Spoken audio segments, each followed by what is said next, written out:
Uy, Juan! Oh, Ano pala yung favorite mo na ulam? ulam? Ilaga. Bakit? Wala naman. The next day. Ay, mabilis sa kantin, mama. Uy, Juan! Kakain ka na? Oo, papunta na ako kantin. Oh. Ano to? Sobra kasi yung niluto ni Mama na nilaga kaya dinala na kita. Favorite mo kasi yan, di ba?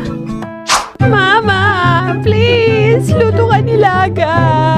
Please! Uy, salamat. Teka. Ba't may carrots? Ha? Favorite ko kasi yan. Baka sakaling maging favorite mo din ako. Ikaw? Yung carrots. Sige na, kain na.